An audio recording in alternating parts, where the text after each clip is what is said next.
Bonjour, c'est Françoise Oros. Aujourd'hui, je vais vous parler de la colère. Dans le contexte particulier du confinement, la colère peut nous poser bien des soucis. Et pourtant, nous avons bien des sujets pour être en colère. Nous pouvons être en colère contre la situation, contre tel ou tel problème extérieur, contre telle personne qui confine avec nous ou telle personne qui ne confine pas avec nous, contre les difficultés de la vie qui sont démultipliées actuellement.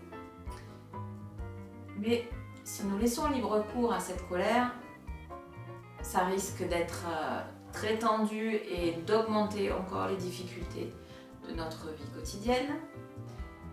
Si nous ne laissons pas libre cours, si nous n'extériorisons pas cette colère, nous risquons de la retourner contre nous et ça va nous faire du mal aussi. Alors comment réussir à gérer cette colère alors que nous n'avons pas d'exutoire du fait du confinement?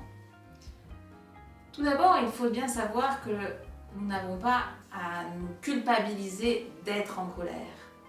La colère est une passion, donc quelque chose pour lequel nous sommes passifs, que nous subissons. Ce pourquoi nous pouvons nous sentir coupables ou pas, c'est ce que nous allons faire de cette colère. Si du fait de notre colère, nous frappons quelqu'un, là, c'est sûr que nous sommes coupables. Alors comment faire pour gérer cette colère quand elle est là? Alors je vais vous proposer une façon de faire, qui est de dialoguer avec cette colère. La colère, quand elle nous vient, elle est là pour nous signifier quelque chose. Elle veut nous faire comprendre quelque chose. Elle veut nous faire comprendre qu'il y a une situation injuste, par exemple.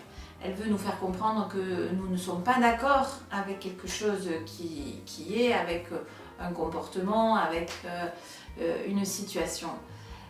Et elle veut nous faire comprendre que cette chose contre laquelle nous sommes en colère nous empêche de satisfaire un besoin.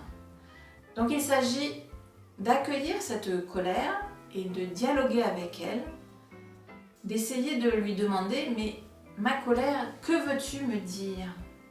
Quelle est la chose qui me manque ? Quel est le besoin qui n'est pas satisfait ? De quoi cette colère, de quel manque cette colère est-elle le signe ?»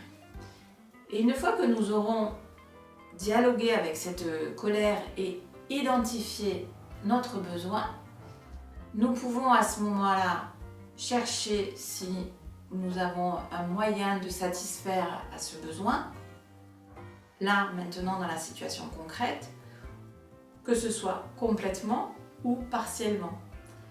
Et en tout cas, si ce n'est pas immédiat, nous pouvons déjà mettre à distance cette colère, lui dire « j'ai bien compris ce que tu veux me dire, mais pour l'instant, je ne peux pas satisfaire ce besoin, je ne peux pas résoudre ce problème, mais je vais essayer de faire avec et satisfaire la partie que je peux satisfaire. » Le fait d'avoir dialogué avec notre colère nous a permis déjà de la mettre à distance, de la faire sortir de nous d'une certaine façon et de nous d'empêcher qu'elle ait des effets délétères sur nous en nous rangeant de l'intérieur ou qu'elle ait des effets délétères sur notre entourage en nous faisant commettre des actes que nous pourrions regretter par la suite. À bientôt!